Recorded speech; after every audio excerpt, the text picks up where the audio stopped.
Everyone, welcome back to my channel.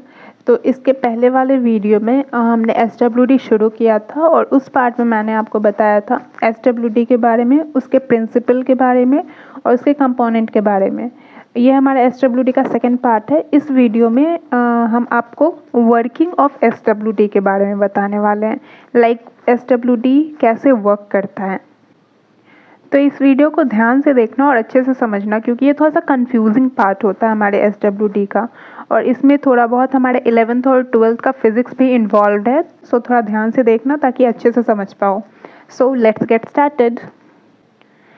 तो ये दोनों है हमारा ट्रांसफार्मर। ये हमारा स्टेप डाउन ट्रांसफार्मर और ये है हमारा स्टेप अप ट्रांसफार्मर। ये जो हमारा ट्रांसफार्मर है इसके अंदर ये कॉइलिंग है, ये देखो, ये जो कॉइलिंग है ये इसमें नंबर्स ऑफ कॉइल ज़्यादा है और इसमें नंबर्स ऑफ कॉइल कम है। ये हमारा प्राइमरी कॉइल और ये हमारा सेकेंडरी कॉइल, इसलिए इसमें नंबर्स ऑफ कॉइल कम है और प्राइमरी में नंबर्स ऑफ कॉइल ज़्यादा होता है। ये वाला जो ट्रांसफार्मर है इसमें जो नंबर ऑफ कॉइलिंग है, ये इस प्राइमरी कॉइलिंग में कम नंबर ऑफ कॉइलिंग होती है और इस सेकेंडरी में ज़्यादा नंबर ऑफ कॉइलिंग होती है। मतलब इसमें ज़्यादा कॉइलिंग है, इसमें कम कॉइलिंग है, इसलिए इसको बोलेंगे स्टेप अप ट्रांसफार्मर। नेक्स्ट जो है हमारा ये वाला पार्ट देखो, ये हमारा ट्रायोड वाल्व।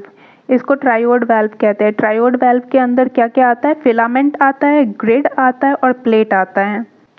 ये जो हमारा ग्रिड है ये क्या करता है? ग्रिड का काम क्या होता है? करंट को रेगुलेट करता है। जैसे कि सपोज करो ग्रिड नेगेटिवली चार्ज हो गया। अगर ये नेगेटिवली चार्ज हो गया तो इधर से जो भी इलेक्ट्रॉन्स आ रहे होंगे फर्दर फ्लो के लिए आ रहे होंगे, उसको क्या करेगा, जब ये नेगेटिवली चार्ज है और इलेक्ट्रॉन्स भी नेगेटिवली चार्ज होते हैं तो आपस में ये क्या करेगा? रिपल करेगा। जब ये रिपल करेगा तो आगे कोई भी करंट फ्लो नहीं हो पाएगा, तो ये करंट को वहीं पे रोक देगा। ये इस तरीके से बैलेंस करके करंट को रेगुलेट करता है। ये जो रेड कलर में है इसको क्या बोलते हैं? इसको बोलते हैं ऑसिलेटर सर्किट। ऑसिलेटर सर्किट या तो फिर मशीन सर्किट भी बोलते हैं इसको। ये जो हमारा ऑसिलेटर सर्किट होता है यही बहुत हाई फ्रीक्वेंसी करंट जो होता है जनरेट करने में हेल्प करता है। ये जो ग्रीन वाला है इसको कहते हैं पेशेंट सर्किट। पेशेंट सर्किट या तो फिर रेजोनेटर सर्किट। और इस पेशेंट सर्किट में भी देखो ये इंडक्टर और कैपेसिटर दोनों है यहाँ पे। तो मैंने पहले वाले पार्ट में, पहले वीडियो में बताया था कि एसडब्ल्यूडी में हाई फ्रीक्वेंसी के लिए इंडक्टर और कैपेसिटर की ज़रूरत पड़ती है। तो यहाँ पे है इंडक्टर और ये है कैपेसिटर पेशेंट सर्किट का। So these are the parts of the machine. अब ये वर्क कैसे करता है वो देखते हैं। जैसे ही हम मशीन ऑन करते हैं, मशीन को सबसे पहले 220 वोल्ट का वोल्टेज मिलता है जो कि सबसे पहले ट्रांसफार्मर्स के पास जाता है। तो ये जो 220 वोल्ट है ये जब स्टेप डाउन ट्रांसफार्मर के पास जाता है तो क्या होता है, ये प्राइमरी कॉइल है हमारा और ये सेकेंडरी कॉइल है। तो ये जो प्राइमरी कॉइल से सेकेंडरी कॉइल को जाता है तब ये 20 वोल्ट का हो जाता है।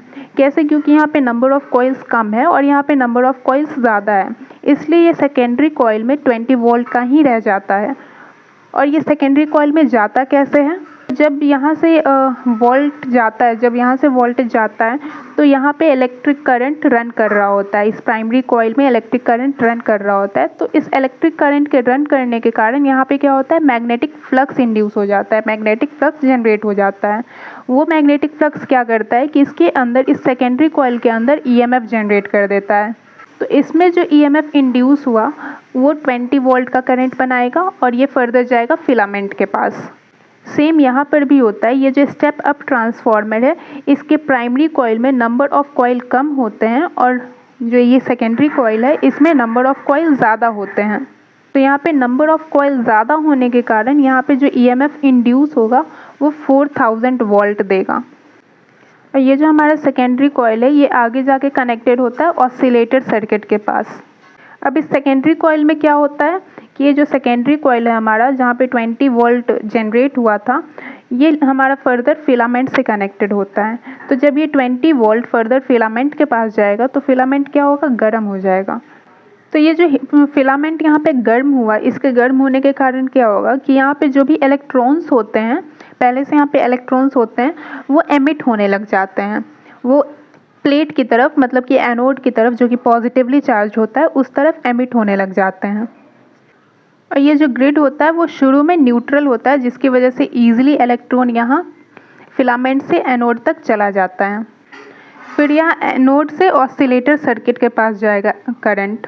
ये हमारा ऑसिलेटर सर्किट, यहाँ पे करंट आएगा एनोड से। अब जैसे ही करंट हमारा ऑसिलेटर सर्किट के पास आ गया तो फिर यहाँ पे करंट रन करने लगेगा किस डायरेक्शन में, एम से एन की तरफ। ये एंटी क्लॉक मैनर में यहाँ पे करंट रन करने लगेगा।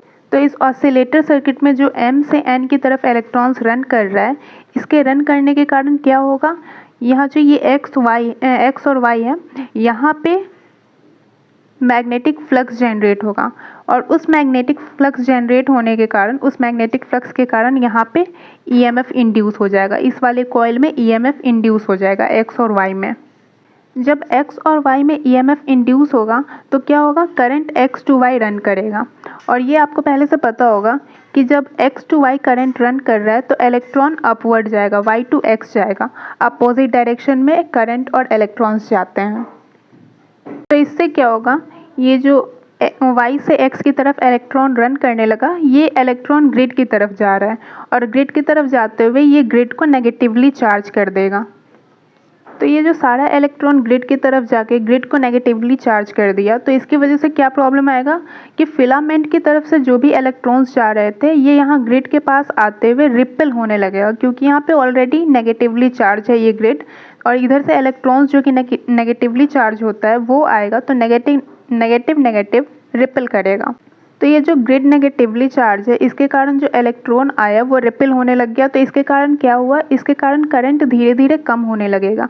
फिलामेंट से प्लेट की तरफ कोई भी इलेक्ट्रॉन जा ही नहीं पाएगा, तो करंट धीरे धीरे कम होने लगेगा।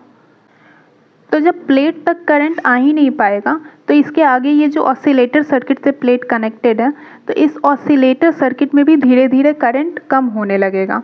तो जब ऑसिलेटर सर्किट में, इस वाले ऑसिलेटर सर्किट में जब करंट कम होने लगेगा तो ये ऑसिलेटर सर्किट क्या करेगा, तो ये ऑसिलेटर सर्किट क्या करेगा कि ये खुद को बचाने के लिए खुद के अंदर ईएमएफ इंड्यूस कर देगा। ये ऑसिलेटर सर्किट जब चार्ज यहाँ पे कम होने लगेगा, जब करंट फ्लो यहाँ पे कम होने लगेगा, तो ये खुद को बचाने के लिए एक ईएमएफ इंड्यूस करता है, जिसको कि हम लोग सेल्फ इंड्यूस ईएमएफ कहते हैं। तो ये यहाँ पे सेल्फ इंड्यूस ईएमएफ बनाएगा। और ये जो ईएमएफ यहाँ पे सेल्फ इंड्यूस ईएमएफ डेवलप हुआ, ये क्या करता है, ये यहाँ पे जो करंट फ्लो है इसको कुछ टाइम के लिए मेंटेन करके रखेगा। ये ऑसिलेटर सर्किट में यहाँ से चार्ज नहीं आ रहा है, फिर भी ऑसिलेटर सर्किट में सेल्फ इंड्यूस ईएमएफ के कारण करंट डेवलप्ड रहेगा। ये जो ऑसिलेटर सर्किट है, जब सेल्फ इंड्यूस ईएमएफ डेवलप कर रहा होता है तब इसके कैपेसिटर में, ऑसिलेटर सर्किट के कैपेसिटर में चार्ज स्टोर हो रहा होता है। तो ये जो हमारे कैपेसिटर का बी वाला पार्ट है, ये जो बी दिख रहा है, यहाँ पे नेगेटिव चार्ज स्टोर हो रहा होता है, और ये जो ए वाला पार्ट है यहाँ पे पॉजिटिव चार्ज स्टोर हो रहा होता है। तो जब ऑसिलेटर सर्किट का सेल्फ इंड्यूस्ड ईएमएफ खत्म होने लगता है, जो ये सेल्फ इंड्यूस ईएमएफ डेवलप कर रहा था वो जब खत्म होने लगेगा तब क्या होगा, तब ये इसका जो ये कैपेसिटर है, ये जो चार्ज एक्यूमुलेट हुआ था वहाँ पे, वो जो कैपेसिटर है वो धीरे धीरे चार्ज अपना रिलीज़ करना शुरू कर देगा, ये डिस्चार्ज होना शुरू हो जाएगा। तो जब सेल्फ इंड्यूस्ड ईएमएफ ख़त्म होने लगा तब ये कैपेसिटर डिस्चार्ज होना शुरू कर दिया, और डिस्चार्ज होकर ये क्या करेगा, ये हमारा नेगेटिव टर्मिनल था और ये पॉजिटिव टर्मिनल था, तो ये नेगेटिव से पॉजिटिव की तरफ यहाँ पे करंट फ्लो करना शुरू कर देगा। यहाँ पे ऊपर से जब यहाँ प्लेट से आया था करंट, तब ये एम से एन की तरफ जा रहा था, लेकिन जब कैपेसिटर डिस्चार्ज हुआ तब ये एन से एम की तरफ फ्लो होगा। तो जब कैपेसिटर डिस्चार्ज होके एन से एम की तरफ करंट फ्लो करेगा तब क्या होगा, तब इस एक्स और वाई में करंट इंड्यूस होगा फिर से, और इस बार करंट अपवर्ड इंड्यूस होगा। एक्स और वाई में वाई से एक्स की तरफ इंड्यूस होगा करंट। यहाँ से एक्स और वाई के डायरेक्शन में करंट इंड्यूस होने के कारण क्या होगा कि ये जो ग्रिड में नेगेटिवली चार्ज था, इलेक्ट्रॉन डाउनवर्ड इंड्यूस होगा, फिर इसमें करंट ऊपर जाएगा तो इलेक्ट्रॉन नीचे आएगा। तो एक्स से वाई की तरफ इलेक्ट्रॉन आएगा और करंट जो है वाई से एक्स की तरफ जाएगा। तो करंट जब वाई से एक्स की तरफ जा रहा है तो ये ग्रिड क्या हो रहा है, पॉजिटिवली चार्ज हो रहा है। पहले ये नेगेटिवली चार्ज था जिसके कारण कि इलेक्ट्रॉन्स रिपेल हो रहे थे, लेकिन अब ये क्या हो रहा है, अब ये पॉजिटिवली चार्ज हो रहा है। तो ये जो ग्रिड पॉजिटिवली चार्ज हो गया यहाँ पे, इससे क्या हुआ कि इससे फिलामेंट से जो इलेक्ट्रॉन्स जा रहे थे अब वो ईजिली फ्लो कर पाएंगे। अब इसके इजी फ्लो होने के कारण क्या होगा कि वापस ये फिलामेंट से प्लेट की तरफ इलेक्ट्रॉन जाने लग जाएगा और ये यहाँ से ऑसिलेटर सर्किट के पास करंट पास करने लग जाएगा। फिर जब करंट यहाँ पे आएगा तो वापस से वही साइकिल यहाँ पे रिपीट होता रहेगा, बार बार वो साइकिल रिपीट होगा, ये चार्ज होगा डिस्चार्ज होगा, ग्रिड चार्ज होगा डिस्चार्ज होगा और बार बार ये साइकिल रिपीट होता रहेगा।